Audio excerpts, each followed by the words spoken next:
My daughter thought I didn't notice when she slipped a strange substance into my soup, but I had seen everything, the way her hand trembled slightly as she stirred, the nervous flick of her eyes toward me, and the faint smile she tried to hide when she set the bowl down in front of me. I let her walk away, pretending to be oblivious. Then, with hands steadier than I expected, I switched our plates, turning her betrayal into her own trap. What happened next would change everything. Before we continue, please subscribe to the channel and share in the comments what time it is where you are right now. The first wave of pain hit me like a sledgehammer to the gut. It ripped through me so suddenly I collapsed, knees slamming against the cold kitchen tiles. My breath came in ragged gasps, my hands clawing at my abdomen as though I could tear the agony free. Sweat beaded across my forehead, despite the chill of the evening air seeping through the cracked window above the sink. "Dad!" Teresa's voice pierced the haze. Her footsteps slapped against the floor as she rushed toward me. I tried to speak, but only a guttural groan tore from my throat. The pain coiled tighter, a living, writhing thing that clawed through my insides. My vision swam, and I struggled to keep her face in focus. "Something's wrong," I rasped at last. "Feels like my stomach's tearing apart." Teresa dropped to her knees beside me. Her hands hovered uncertainly, brushing my shoulders before pressing against my forehead. Her touch was clinical, almost rehearsed. "Dad, you look awful," she whispered, eyes widening. "Your face is gray." Her tone carried the familiar warmth of concern I had heard since she was a child, but beneath it I detected something else. An eagerness, a sharpness that didn't belong. It made my skin crawl, even as the fire in my belly consumed me. "You're burning up," she added quickly. "When did this start?" I fought to keep my focus. "About an hour ago," I groaned. "Right after lunch. That sandwich I made you." For just an instant, her mask slipped. Her eyes flickered with something, fear, perhaps surprise, before she smoothed it away with a carefully constructed expression of worry. "Maybe the turkey was bad," she said, shaking her head. "I should have checked the expiration date." The refrigerator hummed loudly, its vibration rattling through the floor. The grandfather clock in the hallway ticked each second with brutal precision. Every sound felt magnified, piercing, as though the world itself wanted me to notice the strangeness of this moment. I studied Teresa's face as she helped me to my feet. Her smile was too wide, her voice too gentle, her eyes far too bright. It was the same look she wore years ago when she was caught sneaking home long past curfew, insisting she'd been studying at the library. Back then I had laughed it off. Tonight the sight filled me with a deep, gnawing dread. "Let me make you some light soup." She offered, her tone syrupy, her hands steady as she guided me toward the table. "Something gentle for your stomach." "Thank you, sweetheart," I murmured, the words automatic, carved into me by decades of fatherhood. "You always take care of me." Her strange smile didn't falter. "Of course, Dad. It's the least I can do." But her eyes betrayed her. They were too calculating, too sharp, as though each movement of mine was part of a plan she'd rehearsed 100 times. The fading sunlight slanted through the window, spilling across the linoleum in fractured gold. The kitchen walls were lined with family photos. Teresa at her graduation, Margaret and I on our wedding day. Christmas mornings filled with laughter.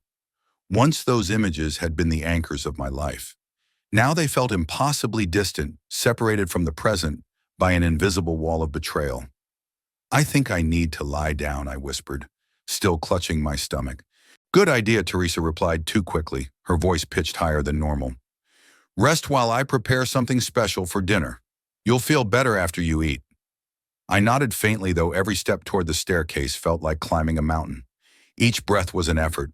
My body screamed with pain, but somewhere deeper, a colder truth began to take root. As I turned, my eyes caught the reflection in the kitchen window. Teresa stood behind me, her smile gone, now her face sharpened into something darker, something chillingly unfamiliar. And in that fleeting glimpse, I knew my daughter's concern had never been for me. Her smile had vanished the moment she thought I wasn't looking, replaced by something hard, sharp, and determined, like steel hidden beneath silk. My military training honed across 3 decades of service in war zones, where hesitation could mean death-whispered warnings I couldn't yet decipher. Instinct was the one ally that had never failed me, and right now every instinct screamed danger. But this was Teresa, my daughter, the little girl who used to curl into my lap during thunderstorms, clutching her stuffed rabbit, while I promised her that no storm could touch her as long as Daddy was there. The memory collided violently with the cold reality of the woman in my kitchen, the one whose eyes seemed to flicker with something darker than concern. I gripped the banister, forcing one heavy foot in front of the other. 13 steps felt like 13 miles, each one demanding more strength than I had left. My breath came ragged, my stomach twisted in agony, and yet Teresa's voice floated up from below, soft, coaxing, laced with promises of soup and care. Care. The word felt like a knife, both comforting and terrifying. When I finally collapsed onto the edge of my bed, the mattress groaned beneath my weight as though even it shared my exhaustion. My pulse pounded in my ears loud enough to drown out the quiet hum of the neighborhood settling into dusk. Through the window, the suburban street was washed in amber and gray, the streetlights just beginning to flicker alive. Ordinary, safe. But inside these walls, nothing felt safe anymore. My gaze drifted to the nightstand. Margaret's photograph stared back at me, her smile frozen in the softness of a moment long gone. 10 years since cancer took her, yet I still reached for her perfume bottle whenever the loneliness became unbearable. The cool glass against my fingertips grounded me, a fragile tether to better times, when this house had been full of warmth and laughter instead of silence and suspicion. The cramping in my stomach eased, slightly replaced with a heavier ache, not physical this time, but emotional. Teresa's behavior gnawed at me, dragging old memories from the corners of my mind where I'd tried to bury them. She was 16 when everything began unraveling. I could still see her standing right here in this very room, her face streaked with tears, fists trembling with teenage fury. "You hate me," she'd scream, voice hoarse with grief. Mom would never have stopped me from going to that party. I'd tried to explain to, tell her I was protecting her, that the world was far more dangerous than she realized. But my words, rigid, clipped, military, had only widened the gap. Margaret would have known how to reach her. She'd always been the bridge between Teresa's wildfire spirit and my iron discipline. Without her, we were like two soldiers speaking different languages in the middle of battle, doomed to misunderstand. The memory shifted sharper now. Teresa at 17. The clothes, too, revealing the makeup caked on with teenage defiance keys clutched in her hand like a weapon. "Everyone else is going," she'd argued. "You can't keep me locked up forever. As long as you live under my roof, then maybe I won't live here much longer." The threat had cut through me, and like a blade it proved true. On the morning after her 18th birthday, I stood by this very window watching as she loaded her car. No goodbye, no hug, no glance backward. Just the slam of a car door, the crunch of gravel under tires, and my heart breaking silently behind closed curtains. 10 years of distance followed. Birthday cards without return addresses, phone calls so short they felt like an insult, 3 minutes of surface-level updates before silence reclaimed its throne. I told myself it was better that way, that she needed space, that one day she'd come back, different, healed, ready. Then last month she appeared at my doorstep. 2 suitcases, eyes hollowed by something she wouldn't name. "I need somewhere to stay," she muttered, her gaze fixed on the floor. "Just temporarily." And like a fool, like a father who never stopped hoping, I opened the door. I had welcomed her back without hesitation, no questions asked, just a desperate heart clutching at the chance to rebuild what had been shattered for so many years. Maybe it was guilt that drove my generosity, the heavy kind that gnaws at your conscience late at night. Or maybe it was the simple truth of loneliness, the kind that seeps into your bones after too many empty dinners and too much silence echoing down the hallway. Whatever the reason, I had been trying too hard to rewind the clock, too hard to make up for the years we'd both lost. The old house settled around me with its familiar creaks, the sigh of wood expanding and contracting, like an old friend breathing in its sleep.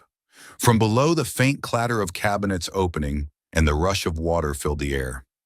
Ordinary sounds, domestic sounds, the soundtrack of family life that had been absent for far too long. And yet instead of comfort, they pressed into me like icy fingers. Each sound scraped at my nerves, twisting unease tighter in my chest. I rubbed at my temples, trying to push away the thought that something wasn't right, terribly wrong. The stomach pain that had seized me earlier wasn't ordinary. It had struck fast, sharp, and merciless, unlike any illness I'd ever known. And Teresa's reaction? There had been something strange in it. Too quick, too measured, too controlled. My phone buzzed on the nightstand, jolting me. A text message. I reached for it with trembling hands. Checking on you. Hope you're feeling better. I froze. Teresa was downstairs just one floor below me. Why would she send a message instead of simply calling up the stairs? I stared at the glowing screen, a cold confusion mixing with the lingering ache in my gut. Then came a sound, sharp, sudden. Something glass hitting the kitchen tile. A pause. Silence stretching too long. "Everything okay down there?" I called, my voice rough. "Fine, Dad." She answered quickly, her tone far too bright, far too cheerful. "Just dropped a spoon." But no. I knew the sound of metal on tile. That had been glass. I knew it as surely as I knew the weight of the wedding ring on my finger. Almost without thinking, I turned the band around my knuckle, drawing strength from the simple circle of gold. Margaret's voice whispered in my memory, "You worry too much.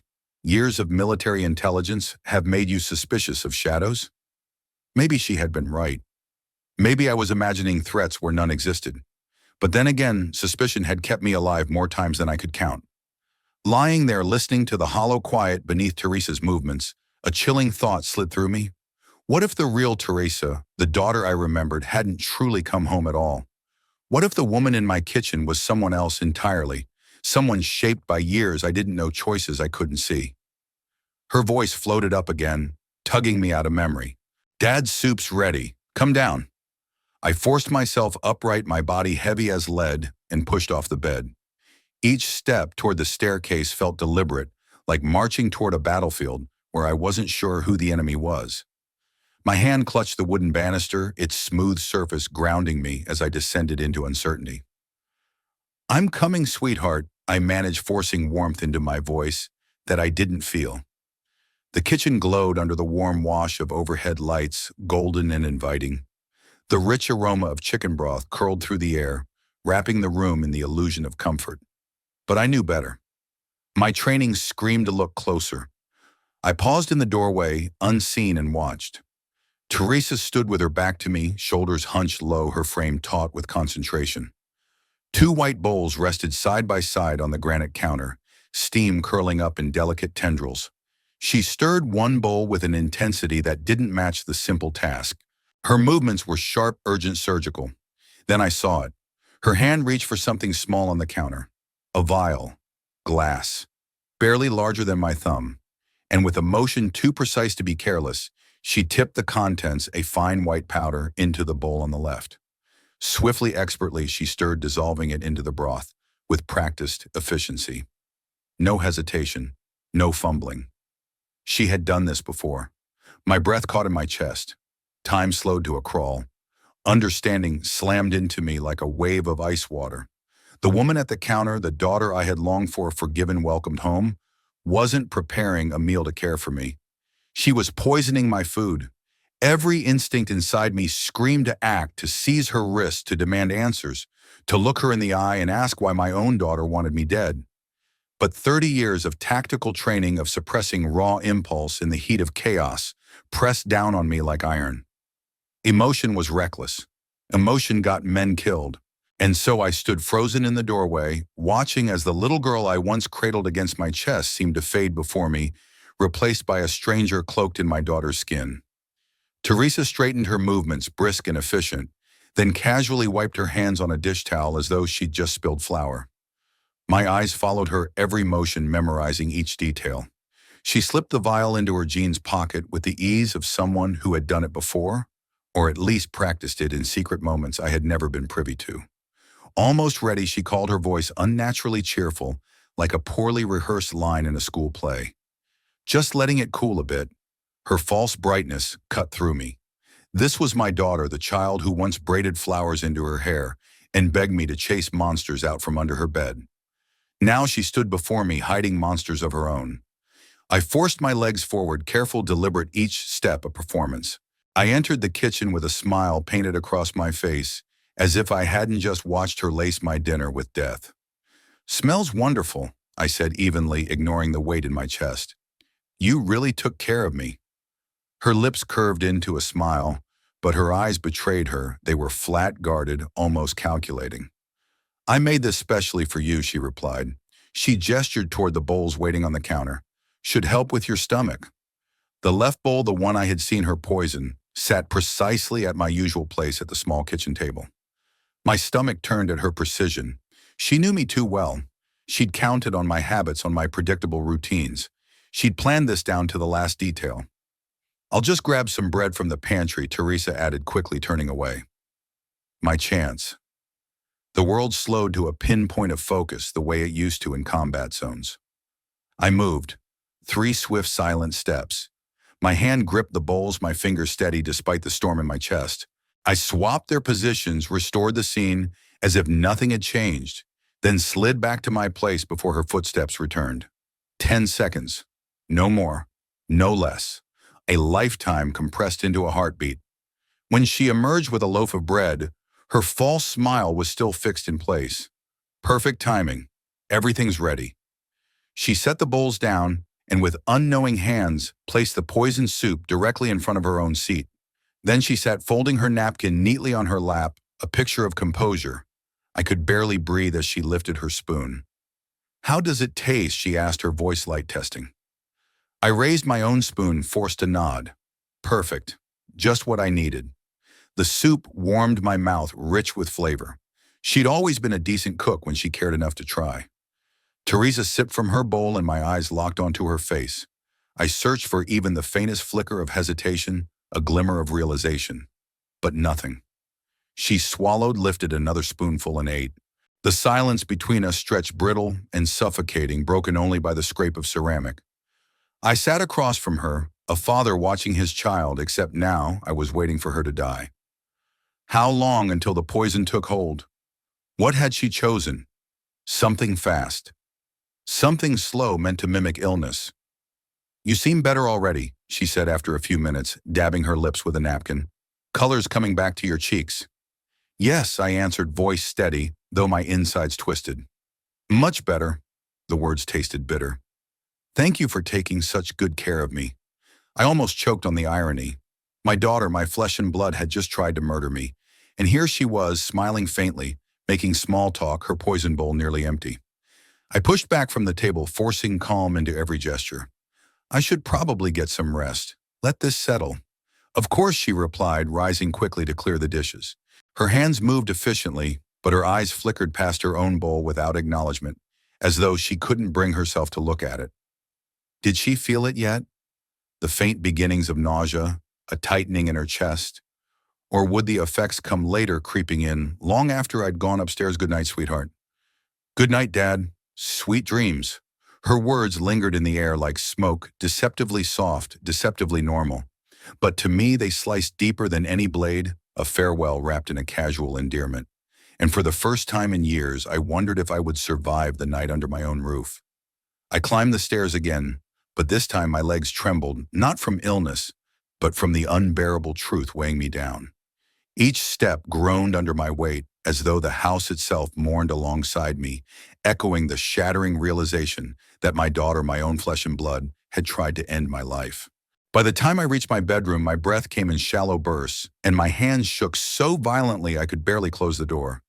The click of the lock offered almost no comfort, a paper-thin shield against the storm raging just beyond those walls. Sleep was unthinkable.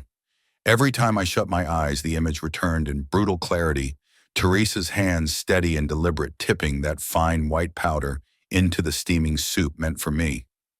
The same hands I had once held while teaching her to ride a bike. The same hands that clung to mine when she was scared of thunder, that waved proudly at me from across the stage at her high school graduation. How could those hands, once innocent and trusting, now serve death? I began pacing the room like a cornered animal. From window to door to dresser back again. Restless, frantic, my mind a hive of unanswered questions. The digital clock on the nightstand mocked me with its relentless progression. 9:47, 9:48, 9:49. Each minute dragged like an eternity, while my thoughts spun faster and faster, circling without resolution. What had she slipped into that soup? Was it some common household poison? Crushed pills stolen from a prescription? Something darker, something purchased in secret. Where had she even obtained it? How long had she been planning? And why, dear God, why would she want me dead? Around midnight, instinct took over. The old habits drilled into me by decades in uniform reawakened. I checked the lock on the bedroom door, then every window latch. My hand swept automatically beneath the bed across the closet, testing every potential breach point. Finally, I crept through the house, my senses sharpened to combat-level alertness, searching for any sign of intrusion. I was home, yet it felt like hostile territory. When I returned to my room, the photographs on my dresser greeted me with cruel irony.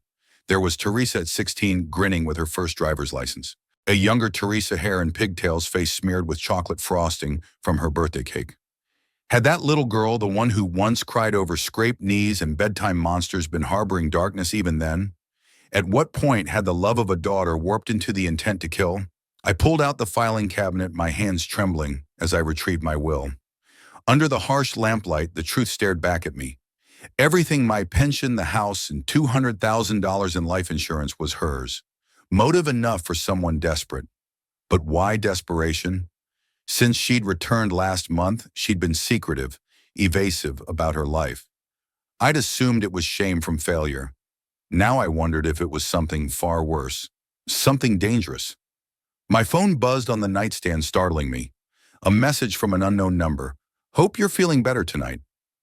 She was texting me from downstairs. Or was she? My gut twisted as I hurried to the window overlooking the driveway. Her car still sat in the pale moonlight, untouched. And yet the kitchen windows glowed faintly, a beacon of normalcy masking the nightmare beneath it. Another memory blindsided me. Teresa, at 12, in that very same kitchen, earnestly stirring a pot of chicken noodle soup, while Margaret lay in the hospital for tests. The secret ingredient is love, Dad, she told me with the simple sincerity only a child can possess. That night, her secret ingredient had been innocence, hope, devotion. Tonight, the secret ingredient had been poison. By 2 in the morning, grief had hardened into something sharper, colder. My rage, once raw and chaotic, crystallized into a blade of resolve. This was no misunderstanding. This wasn't rebellion or anger. This was betrayal, attempted murder. And if I had learned anything in Afghanistan, it was that survival depended on discipline, assess the threat, gather intelligence, plan the response. My daughter had become my enemy, and I would not be caught unprepared. Tomorrow would bring answers. I clung to that thought the way a drowning man clings to driftwood. Tomorrow I would finally confront her, strip away every mask, and force the truth into the light. I rehearsed it in my head, every possible outcome. If she denied it, I had my memory, my eyes had seen everything. If she tried to lie, I would press harder. And if she ran, God help me, I would be ready for that too. The silence from downstairs stretched on like an endless night. For over an hour there had been nothing. No footsteps, no creak of floorboards, not even the faint closing of a door. Either she slept soundly or she was down there awake, pretending, waiting for me to let my guard down. My ears strained against the silence, desperate for the smallest sound, and my heart pounded in time with the ticking clock. Exhaustion dragged at my eyelids, but I forced them open again and again. Sleep was the enemy. Sleep meant vulnerability, and I could not afford that. Not with a would-be murderer under my roof. The air in my room felt heavy, thick with tension, each breath shallow and sharp. At last, the first pale fingers of dawn pried at my curtains, cold and merciless, painting my room in shades of gray. Then faintly I heard it, the rustle of movement, the subtle clatter of something in the kitchen below. She was awake. It was time. I dressed slowly, deliberately, each button fastened like I was suiting up for battle. My hands were steady now, my mind sharp, the soldier in me rising from the ashes of a sleepless night. This was no longer about family. This was survival. With grim purpose, I descended the stairs, every step echoing with the weight of what was about to come. The morning light spilled across the kitchen in harsh beams, stripping away all warmth. Teresa sat at the table, hunched forward, her elbows pressed against the wood. She was still in yesterday's clothes, her hair unkempt, her skin pale and drawn tight. Dark bruises of sleeplessness circled her eyes. She clutched her stomach with both hands, her body trembling with pain. When she looked up at me, the sight stopped me cold. Her face, my daughter's face, was twisted, not in malice but in genuine suffering. Confusion swam in her gaze. "Dad," she whispered, her voice small, fragile, almost childlike. "I feel terrible. My stomach's on fire. I think I have food poisoning." I poured myself a cup of coffee with deliberate calm, though inside my fury was a storm breaking against my ribs. I studied her over the rim of my mug, savoring the irony. She looked genuinely ill, which meant her plan had worked perfectly, just not on the target she had intended. That's interesting, I said evenly, lowering myself into the chair across from her. My voice was steel-wrapped in calm. What exactly did you add to my soup last night? The color drained from her face so fast it was as if all the blood had been ripped away. I I don't know what you mean. Don't you? Her words wavered, unconvincing. I leaned back, my gaze locked on hers, unrelenting. Think carefully, Teresa. What did you put in my food? She tried to stand, panic flashing across her features, but her body betrayed her. She collapsed back into the chair, clutching her abdomen tighter. Dad, you're scaring me, she gasped. I just made soup. Regular soup. I saw everything. I snapped, the authority in my voice, sharper than any blade, the tone I'd once used to command soldiers in war zones. Every movement, every gesture. You thought I wouldn't notice, but I did. You poisoned my food. You're paranoid, she cried, her voice high, desperate, almost hysterical.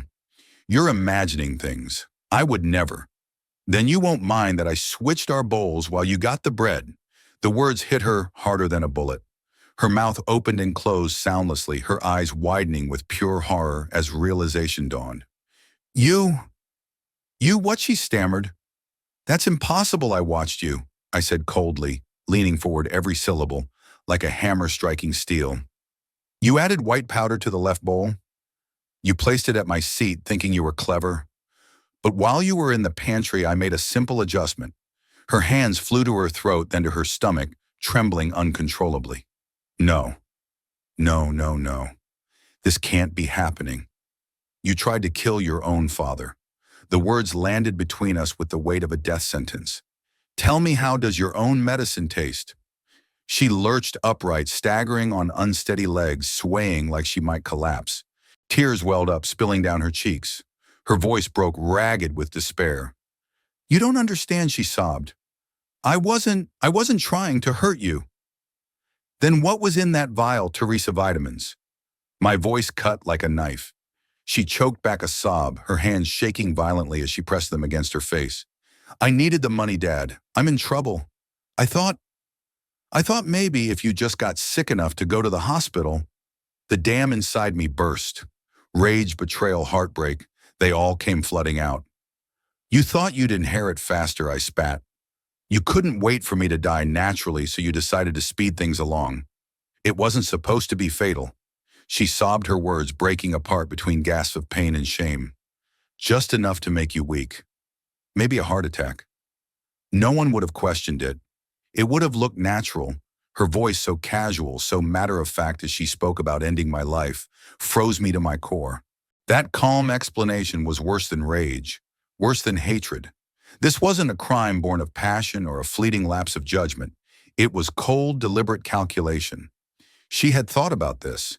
She had rehearsed it in her mind, and she had chosen to carry it out. Get out! The words came low, quiet, but sharper than a knife.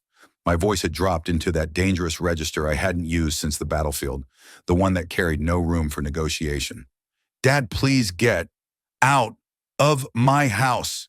I roared, then surging to my feet so violently that my chair toppled backward, clattering against the floor. Teresa flinched, her eyes wide, her body trembling.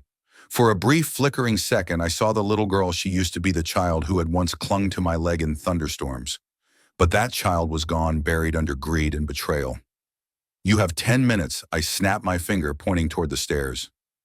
10 minutes to pack whatever you can carry. After that, I never want to see you again. She staggered toward the doorway, her movements clumsy, unsteady, as if she were walking through water. At the threshold, she turned back to me, eyes wild and desperate, her voice a broken plea. You can't throw me out. I'm your daughter. I drew in a sharp breath, my heart hammering, before spitting the words that cut me even as I said them. My daughter died the moment she put poison in my food. I pulled out my phone, my hands steady, my voice like iron. 9 minutes now, unless you prefer I call the police instead. That broke her. She spun, bolting up the stairs. I heard drawers being yanked open, closet doors slamming, the frantic rustle of clothing shoved into bags. Every sound echoed through the house like the drumbeat of finality. 8 minutes later, she stumbled back down, dragging two overstuffed suitcases behind her. She looked smaller somehow, diminished. But when she stopped at the front door and turned to face me, the mask of desperation was gone. Her eyes burned with fury, her mouth twisted into a snarl. "You'll pay for this," she hissed, her voice venomous. "This isn't over." The slam of the front door rattled the walls. Then silence. A silence so thick, so absolute, it felt like a tomb, sealing shut. And in that silence, I felt it, the weight of everything. My daughter had chosen her path. Now I had to choose mine. I moved with grim purpose into my study, the one room that had always been my sanctuary. The familiar scent of leather-bound books, the order of neatly stacked files, the comfort of my old desk, things that had always steadied me, now felt hollow, unable to quiet the storm raging inside. Still, discipline took over. Order was survival. I pulled a yellow legal pad from the drawer and began writing, documenting every detail, while the memories were still raw, sharp as glass. Timestamps, exact quotes, physical evidence. My hand moved swiftly, the habits of 30 years of military service guiding me. 9:47 p.m., observed subject Teresa adding unidentified white substance to soup.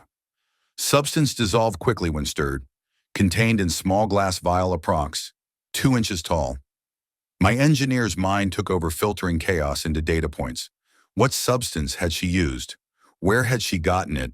And most importantly, was she working alone?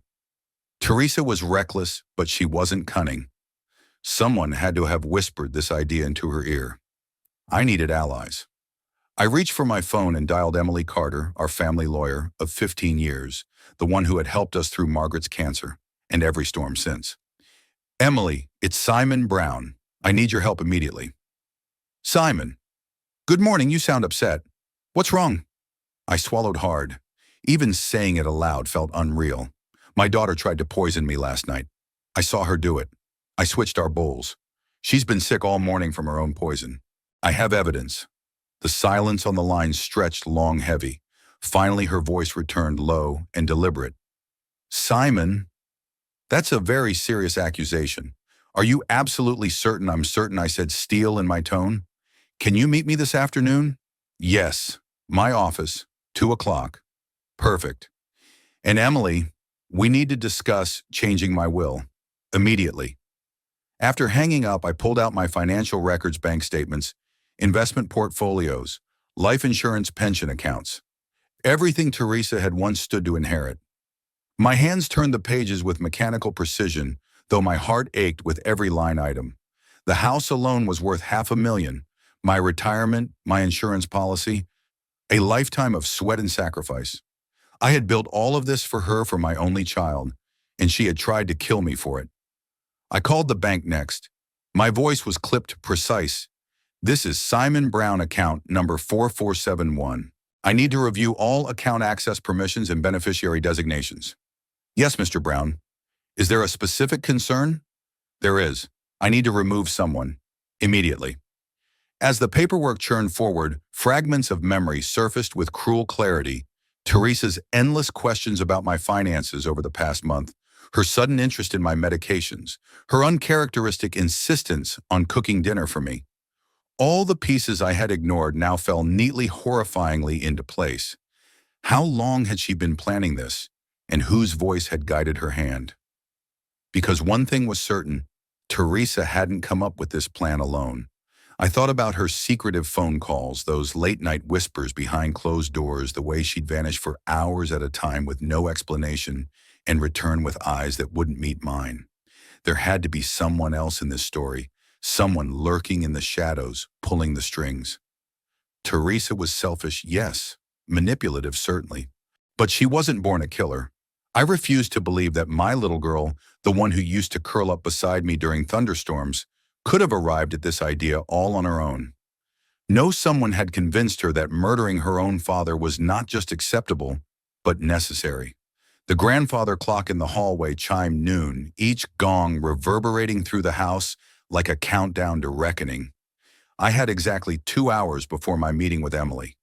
2 hours to unravel as much of this dark puzzle as I could, before the pieces slipped too far out of reach.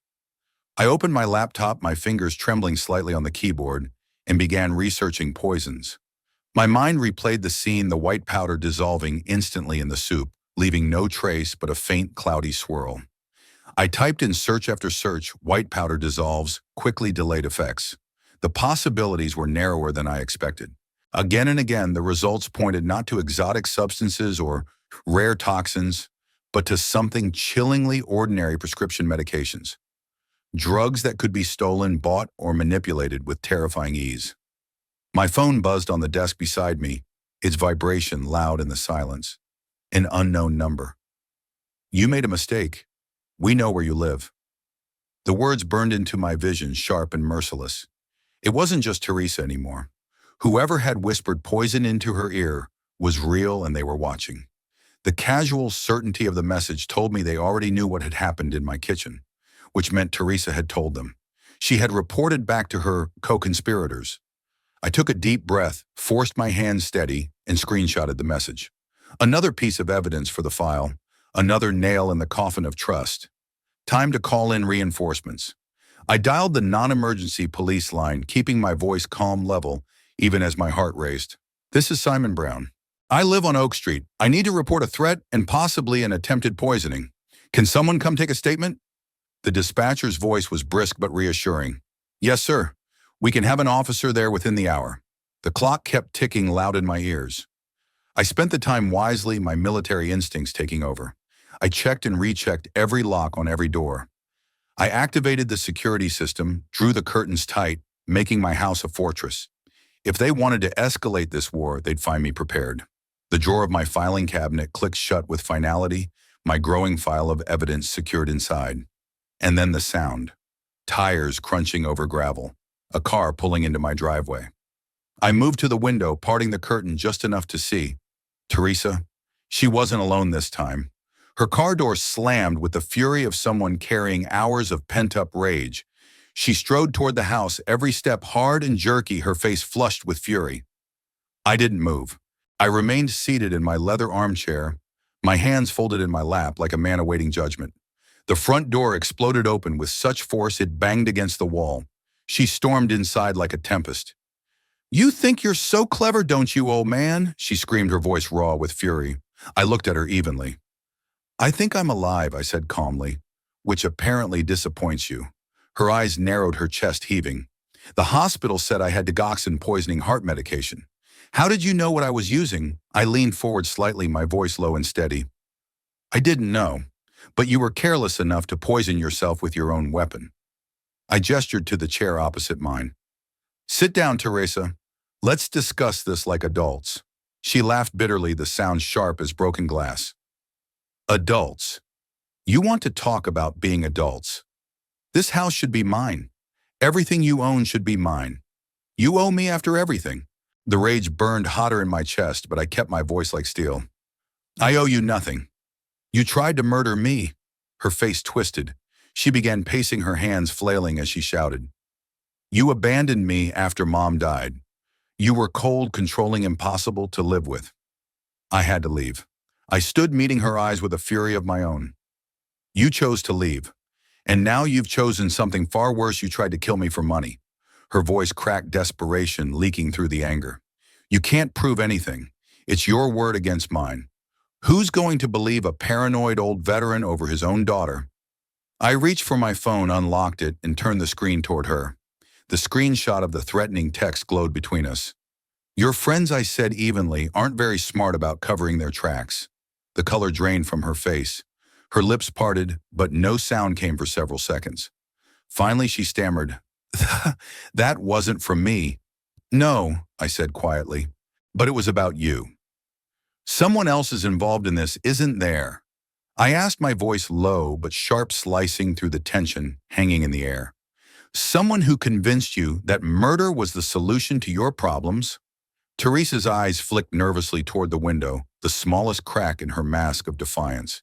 She quickly snapped her gaze back to me, but I saw the fear just for an instant.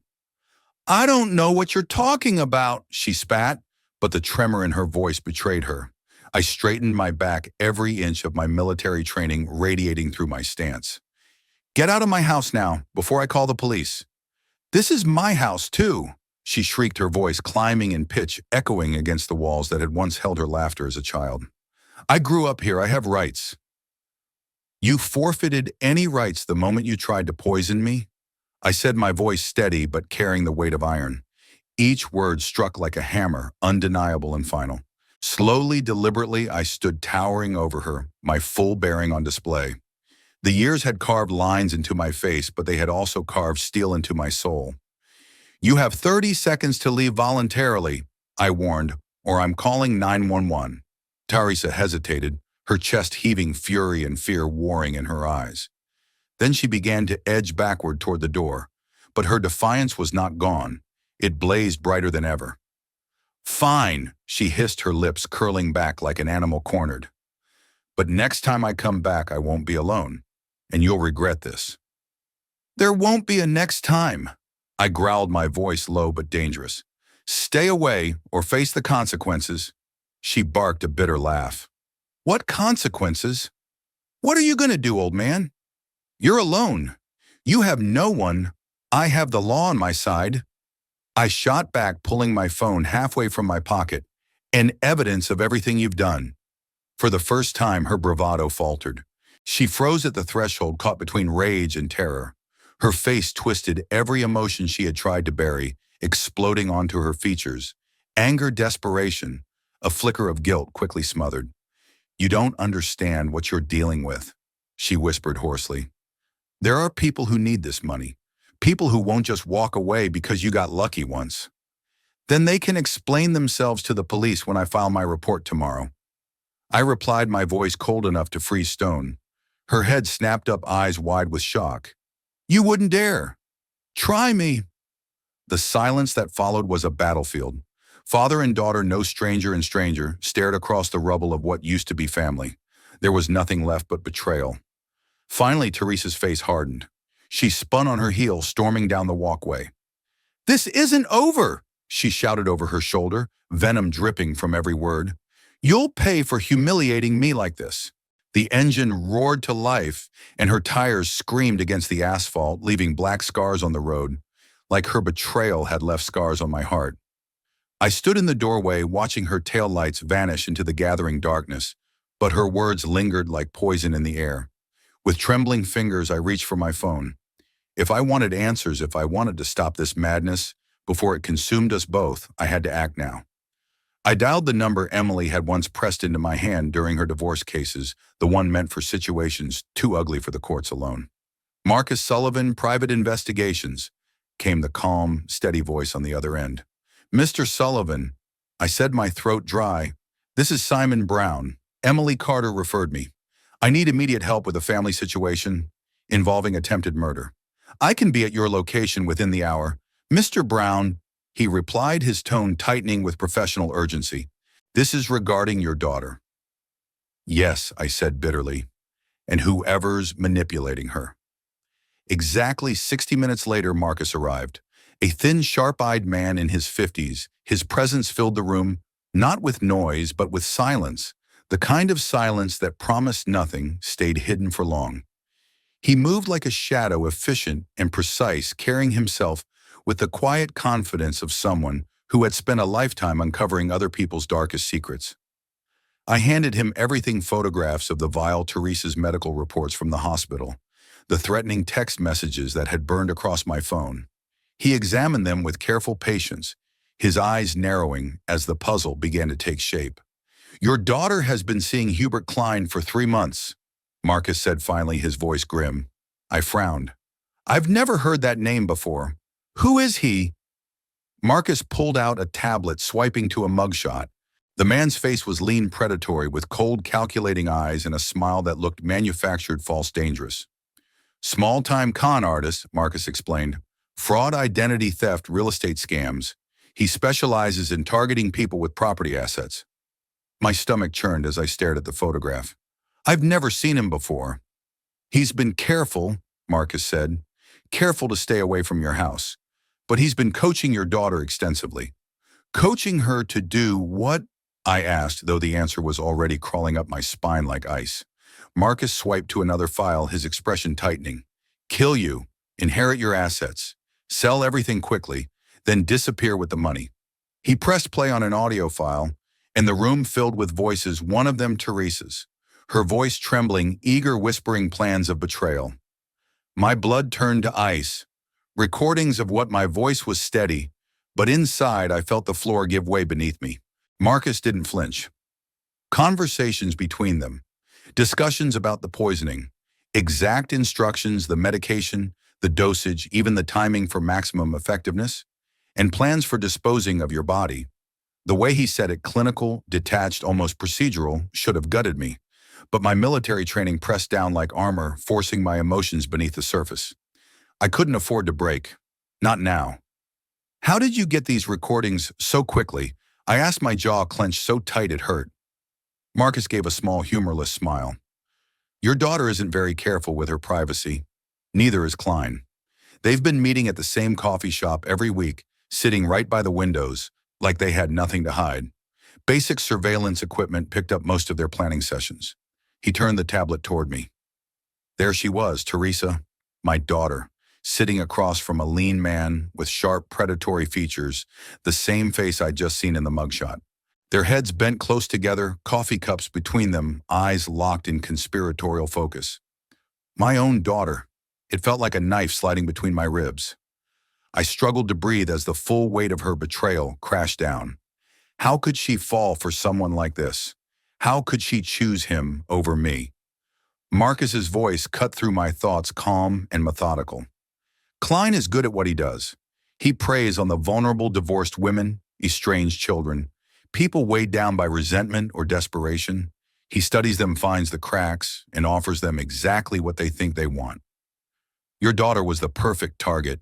I gripped the arms of my chair so hard my knuckles whitened. Perfect target, or perfect weapon. For the next hour, Marcus walked me through the dossier. Hubert Klein, 32, arrested 4 times for fraud. His pattern was consistent: seduce, manipulate, strip families of everything, then vanish with the money. 3 prior cases. 2 left in financial ruin. 1 ended in prison. This is his first attempt at murder, Marcus said flatly. I forced myself to ask, though I dreaded the answer. What happened to the others? The women he used, Marcus, didn't soften the blow. Financial ruin, bankruptcy, criminal charges.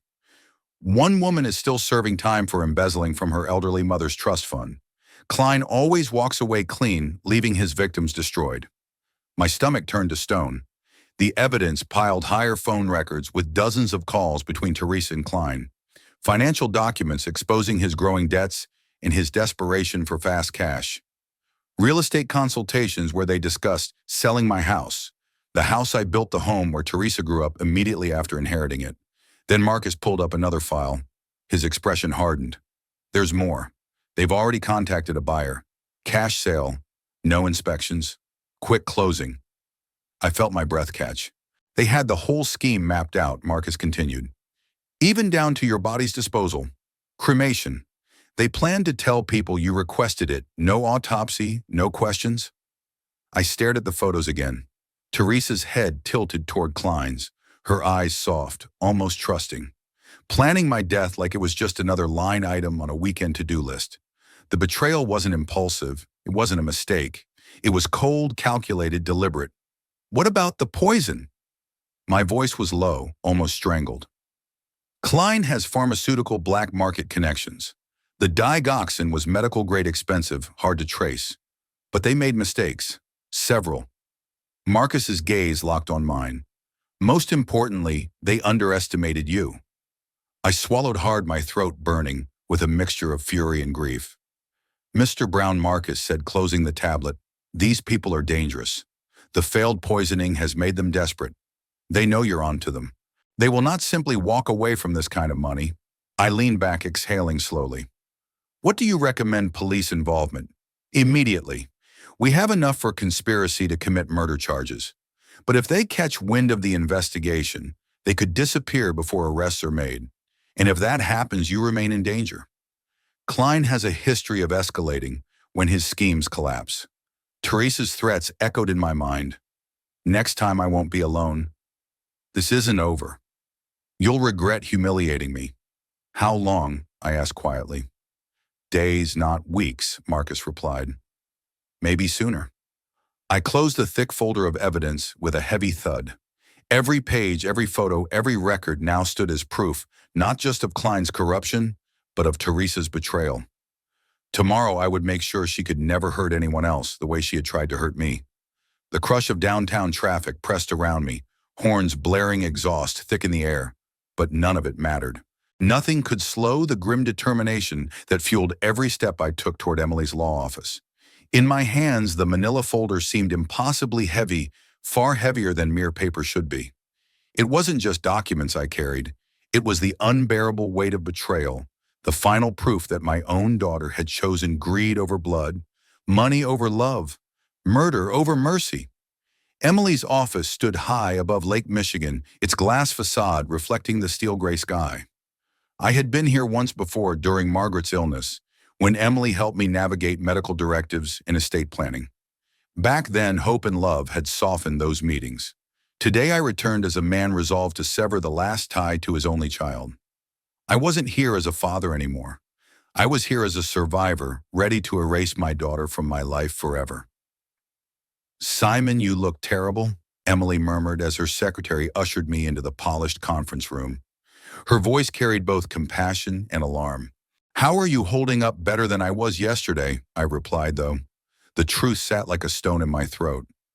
I placed the thick folder on her desk, my hand lingering on it for a moment, as if letting go of it meant acknowledging the finality of what I was about to do. "I have everything we need." Emily opened the folder. As her eyes moved across each page, her expression darkened, the warmth in her features hardening into professional resolve. "Simon, this evidence is damning. Are you certain about disinheriting her completely?" "She made her choice," I said flatly. My voice felt foreign in my own mouth, stripped of any tenderness. "When she tried to poison me, she forfeited her rights as my daughter." Emily leaned back, tapping her pen against the desk. "The courts will want to see clear evidence that her intent was to harm you, not just profit financially." I leaned forward, tapping the transcripts. "I have recordings, photographs, a private investigator's testimony, witness accounts. Is that enough?" Her eyes scanned the documents again. Finally, she looked up. "More than enough." "But Simon, this is permanent. Once we file these papers, there's no undoing it." "Good," I said without hesitation. She wanted my money so badly she was willing to kill for it. Now she'll get nothing. Emily hesitated before asking gently, "And what about charitable designation? You mentioned veterans organizations." "Yes," I said, my voice steady this time. "Everything goes to them. The house, my investments, the pension life insurance. Every dollar I earned through years of sacrifice goes to people who served honorably, not to someone who tried to murder me." Emily nodded solemnly and pulled fresh legal forms from her drawer. The scratching of her pen filled the silence, each stroke cutting Teresa further from my life. "This will take hours to draft properly," she said. "We'll make sure every possible challenge is blocked before it reaches the courts." "What about the house?" I asked. "I want her access revoked completely. New locks, security cameras, anything necessary to make sure she can never set foot there again." Emily's reading voice was calm, but the words themselves were ice. "Complete revocation of previous will, removal of Teresa Brown from all beneficiary designations, transfer of power of attorney to Emily Carter, medical directives excluding Teresa from any healthcare decisions." Each clause was another nail in the coffin of the relationship I had once cherished above all else. "There's one more thing," Emily said, her tone shifting. "Given the evidence of criminal conspiracy, I strongly recommend involving law enforcement immediately." The investigator suggested the same, I admitted. "He warned me they won't just walk away from this. Not with so much money at stake." "Simon, listen to me," Emily said firmly. "These people attempted to kill you. Cutting Teresa out of your will won't stop them. If anything, it could make them more desperate." I thought of Teresa's threats, her fury as she stormed from my home, her promise to return with help. My stomach tightened. What kind of contingency plans? Emily's lips pressed into a thin line. "Hubert Klein has a documented history of escalating when things go wrong. Break-ins, assaults, making deaths appear accidental. The recordings even suggest he prepared for the possibility the poison wouldn't work." My chest tightened with the memory of those words. Next time I won't be alone. Then we make sure the police have everything I said. My voice had the iron finality of a command. Emily picked up her phone. I'll call Detective Reynolds. He specializes in family fraud and financial crime. He'll know how to move quickly. Do it, I said. As Emily spoke to the detective, I bent over the form she had drafted. Line after line, I signed my name, each signature, slicing away at the last threads that bound me to my daughter. With every stroke of the pen, I severed the illusion that she could ever be redeemed. My hand trembled not with doubt, but with the raw ache of finality. By the time I placed the pen down, I was no longer just Simon Brown, father to Teresa. I was Simon Brown, survivor of her betrayal. And I was ready to make sure justice, not blood, defined what happened next. The irony struck me like a cruel joke from fate itself. I was using my will, the very document meant to preserve family legacy, to erase my only daughter from existence, to declare her dead to me in every way that mattered. The detective can meet us here at 3 o'clock. Emily announced, her voice steady, but laced with a quiet gravity. That gives us time to finalize the estate changes and prepare a full evidence package. How long before the new will takes effect? I asked, my throat dry as though I'd swallowed sand. Immediately upon filing, she said firmly, and we'll do that today. 2 hours later, the transformation was complete. On paper, Teresa Brown no longer existed in my world. She had been stripped from every document, every designation, every trace of my future. Every asset, every decision, every protection I'd built across a lifetime of hard work had been placed out of her reach forever. My daughter was gone not by death, but by deliberate choice.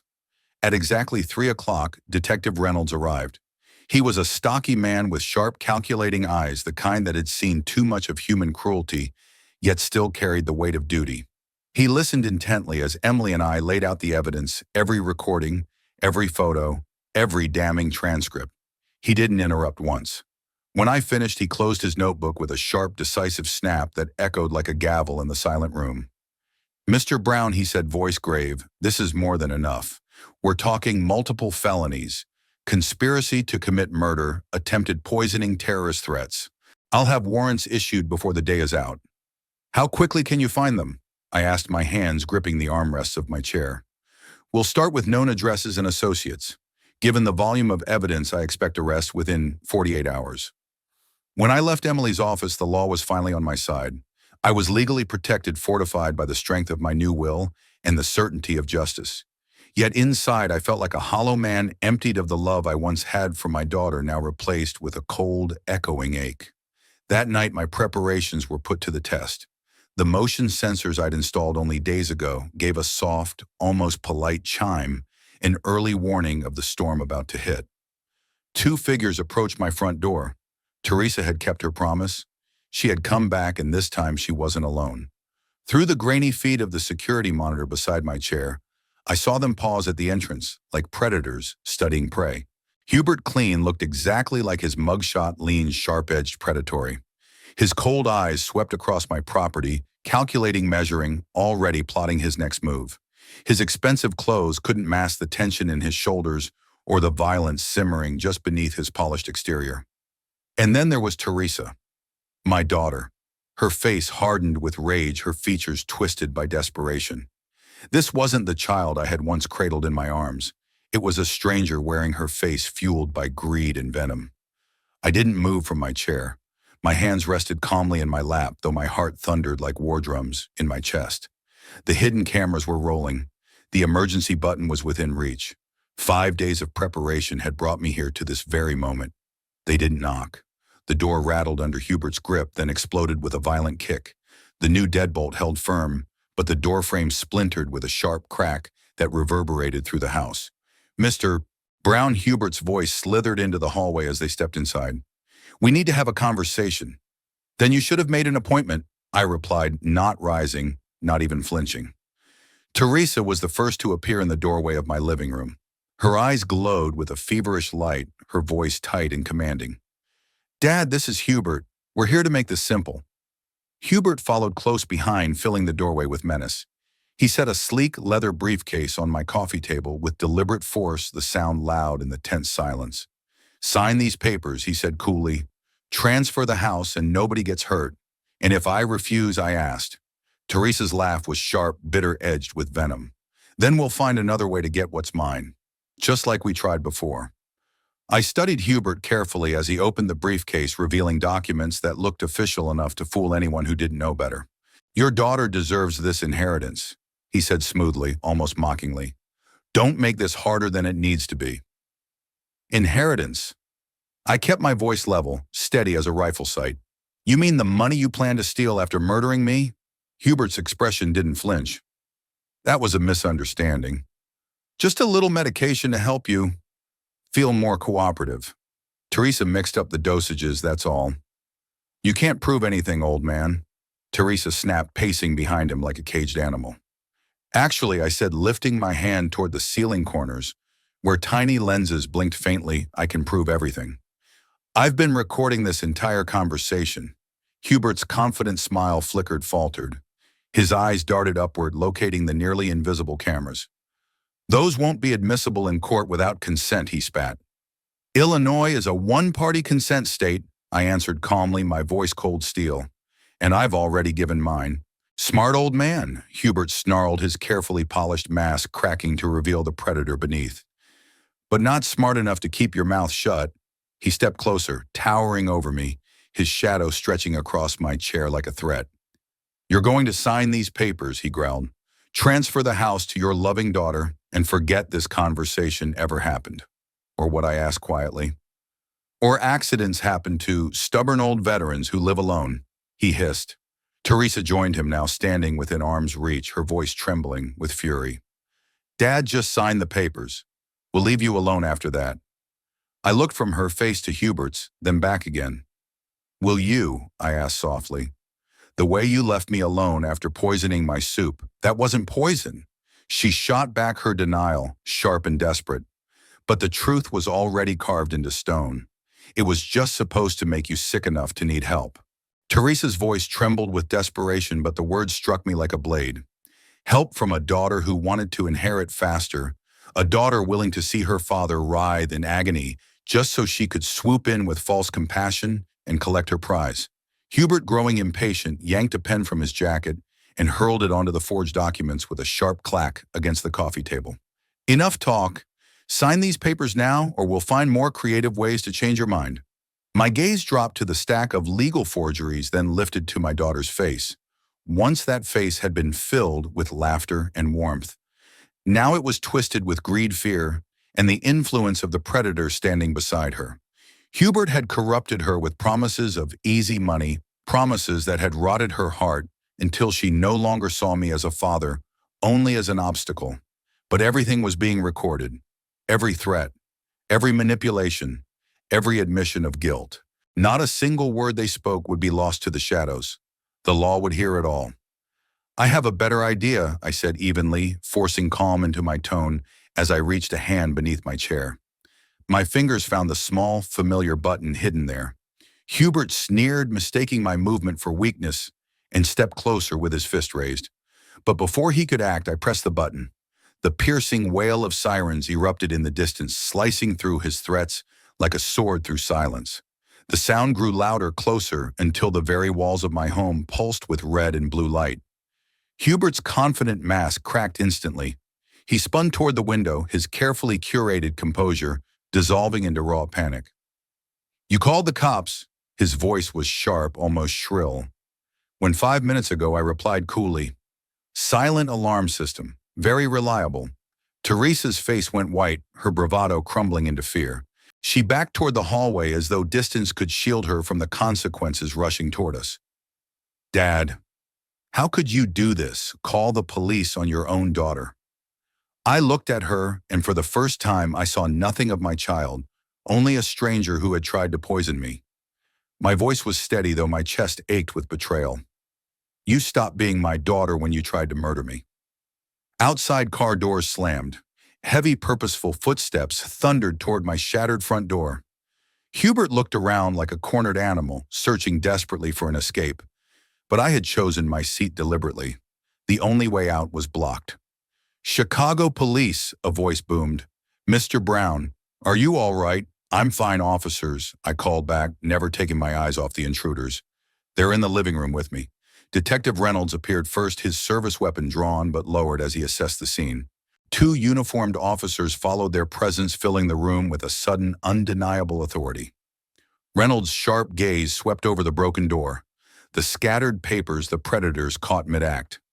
"Mr. Brown, you reported threats and attempted extortion," he said. "Yes, detective," I answered, gesturing calmly toward the hidden cameras in the corners. "I have video and audio recordings of everything that just happened, including their confession to the earlier poisoning attempt."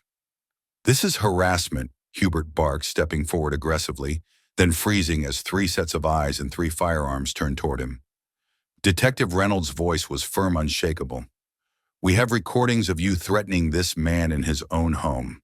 Place your hands behind your back." "Dad, please," Teresa's voice cracked as the second officer moved toward her. "We can fix this. We can work it out. Family doesn't do this to family." My throat tightened, but I forced myself to stay strong. "Family doesn't try to murder each other for money." I turned back to Reynolds. "Detective, I also have evidence of a previous murder attempt and a fraud conspiracy." Reynolds gave a tight nod as his partner secured Hubert in cuffs. "We've been looking for both of them since yesterday. Outstanding warrants, conspiracy to commit murder." Teresa's knees buckled and she clutched the doorframe for support as the weight of her choices crushed her. "Warrants? But we never—" "I mean, Dad is fine, ma'am." The officer cut her off, his tone flat. "Attempted murder is still a felony, even when it fails." The third officer read them their Miranda rights as Reynolds examined the forged documents. The briefcase Hubert had carried now lay open, exposing not only property transfer papers, but detailed financial records of my assets, a damning map of premeditated theft. "Mr. Brown," Reynolds said, carefully sliding the documents into evidence bags, "these recordings will be crucial in court." "I've been documenting since their first attempt 6 days ago," I explained quietly. "I have everything, video of tonight's break-in audio, of their confessions, written threats they sent before." Teresa's eyes burned with betrayal as she cried out, "Dad, you recorded us, your own daughter." I met her gaze one final time, my voice steady, though my heart felt hollow. "I recorded criminals confessing to attempted murder. Blood may make us family, Teresa, but choices reveal who we truly are." Hubert, desperate to regain control, tried one last gambit, his voice oily with manipulation. "Officer, this old man is clearly unstable. He's making up stories about his own family." Hubert barked, his voice dripping with false indignation, as though the sheer weight of his denial might erase the mountain of evidence stacked against him. Sir Detective Reynolds replied coldly, his tone sharpened by years of dealing with liars. "We have independent evidence from a private investigation, and your criminal record speaks for itself." Those words hung heavy in the air, slicing through Hubert's performance like a blade through paper. His arrogance faltered. He knew the charade was over. As they were led toward the waiting squad cars, Teresa turned back to look at me one final time. Her eyes, once the eyes of a little girl who clung to me when thunderstorms rattled the windows, now burned with a mixture of fury and heartbreak. "I'll never forgive you for this," she hissed, her voice trembling with venom and desperation. I stood firm, though my chest ached with the weight of those words. "I've already forgiven myself for protecting others from you," I said evenly. My voice didn't waver, though inside every syllable tore at the remnants of my heart. The officers loaded them into separate vehicles. "Standard procedure," one officer explained, to prevent conspiracy conversations. Through my front window, I watched Hubert shouting angrily at his arresting officer, still trying to bully his way out of consequences. Teresa, in contrast, sat in stunned silence. Her shoulders slumped, her face pale, her bravado gone. Detective Reynolds remained behind, carefully securing the crime scene, gathering the forged documents, the recordings, the briefcase that reeked of betrayal. Finally, he turned to me. "Mr. Brown, this level of preparation is impressive. Military background." 30 years in the Army," I replied quietly. "I know how to prepare for hostile engagement." Reynolds nodded with deep respect. "Well, your preparation just ended 2 criminal careers. They'll both be looking at significant prison time." As the squad cars pulled away, their red and blue lights flashing against the darkened street, I felt a hollow emptiness settle over me. The danger was gone, the threat eliminated. And yet so too was the last fragile thread connecting me to the family I once had. I stood in the doorway of the home I had built for Margaret, watching the tail lights disappear into the night, taking my daughter and her conspirator toward the justice they had earned. Only then did I close the door, not just of the house, but on this chapter of my life forever. 3 weeks later, I found myself seated in the witness chair of the Cook County Courthouse. The walls were sterile, the air cold and impersonal, fitting perhaps for what this day symbolized: the formal burial of a relationship that had already died long before. My testimony was the final nail in the coffin of my daughter's criminal conspiracy. I spoke clearly, every word reinforced by the recordings, the investigators' reports, the poison analysis, all painting the undeniable picture of premeditated attempted murder and extortion. Judge Martinez adjusted her glasses, her voice steady as she read the verdict. The defendants are found guilty on all charges of conspiracy to commit murder, attempted poisoning, breaking and entering, and extortion. Teresa sat at the defendant's table, staring at her hands as though the lines in her palms could rewrite her fate. In just 3 weeks since her arrest, she looked years older. Hubert, in contrast, tried to maintain his defiant posture, but the droop of his shoulders betrayed him. His expensive suit couldn't disguise defeat. Mr. Brown, the prosecutor asked during sentencing, "How do you feel about your daughter's conviction?" I turned toward Teresa, forcing myself to meet her eyes. For a moment, memories of bedtime stories, scraped knees, and birthday candles flooded my mind, but they were quickly drowned by the image of a poisoned drink, of forged documents, of whispered conspiracies in the dark. Sometimes, I said firmly, justice requires difficult choices. I choose to protect future victims over protecting someone who tried to murder me. The judge's gavel echoed like a gunshot in the silent courtroom. Teresa was sentenced to 6 years in state prison, with parole possible in 4. Hubert, as the mastermind with a history of crimes, received 10 years. Both would carry permanent criminal records chains that would follow them for the rest of their lives. As court officers led them away, Teresa turned one last time. Her lips formed the same words she had spoken the night of her arrest. "I'll never forgive you for this. I've already forgiven myself for protecting others from you." I replied again, my voice steady, though inside I felt the final thread of fatherhood snap. 28 years of parenting ended, not with an embrace, but with a verdict. Outside the courthouse, Emily walked beside me, her briefcase clutched firmly in hand. Marcus Sullivan, the private investigator, waited with his final report. "Your testimony helped convict a serial predator," he said, shaking my hand firmly. "We found 2 other elderly victims in Hubert's past schemes. Their families finally have closure." Emily asked softly, "What happens now?" I took a deep breath. The August air sharpened my lungs. Now, I said, I start over. Within 2 weeks, the house was sold to a young family with children. As I handed over the keys, I looked back one last time, not with regret, but with relief. That house had once echoed with love, then with betrayal. Now it would ring again, with laughter, not deception.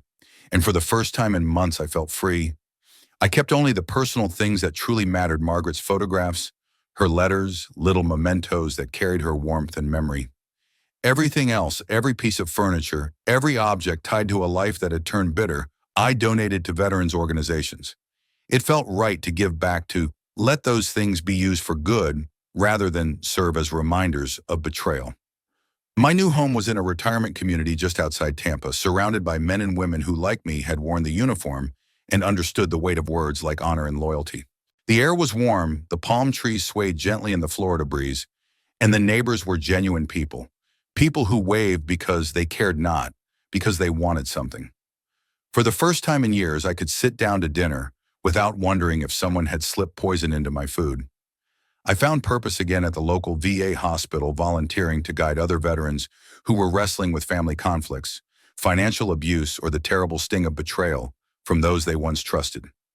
Every conversation I had with them reminded me of my own scars. The pain Teresa had caused me became a tool I could use to help others survive what I had endured. My story wasn't wasted. It became a warning, a shield, a lesson for others. Life in Tampa slowly blossomed into something beautiful. Mrs. Patterson from next door dropped by every Tuesday with a batch of her homemade cookies, warm and sweet, the kind that reminded me of Margaret's kitchen decades ago. On Thursday nights, Bill Martinez from across the street came over for chess. Sometimes we talked for hours about everything from military stories to life's small joys. Other times we sat in silence, content with nothing but the sound of chess pieces moving across the board. These friendships, chosen freely and nurtured with kindness, were more precious to me than the blood ties that had once been poisoned by greed and betrayal. I realized something powerful: the family you choose can be far stronger than the family you're born into. 6 months after I had settled into this new chapter of life, a letter arrived in the mail. It was from Teresa. She wrote that she had found religion in prison, that she was sorry, and that she wanted another chance to be my daughter. I read the letter once, slowly feeling the weight of every word. Then I folded it carefully and filed it away with the other legal documents from her case. Some bridges once burned should never be rebuilt. Forgiveness is one thing. Reopening old wounds is another. Emily still called from time to time just to check in and see how I was adjusting to retirement. During one conversation, she told me something that struck deep. You saved more lives than just your own. The veterans of foreign wars had used my estate donation to launch a new elder abuse prevention program, teaching seniors how to recognize and resist manipulation from family members who saw them as nothing more than a bank account. My nightmare had created hope for others. That was always the point, to make sure no one else had to suffer the way I did. One evening, as I sat on my porch watching the sun dip into the horizon and paint the Florida sky in shades of gold and crimson, I felt peace for the first time in decades. Around me were friends who valued honesty and loyalty, not money, not inheritance, not obligation. Just simple human decency. My phone rang, and Bill's familiar voice came through, reminding me about tomorrow's chess game. I smiled as I answered, my heart lighter than it had been in years. Here in this place, I didn't have to look over my shoulder. I didn't have to second-guess every meal. The nightmare was finally over. Real life, simple, quiet, and genuine, had finally begun. If you like this story, please like this video, subscribe to the channel, and share your impressions in the comments. To listen to the next story, click on the box on the left.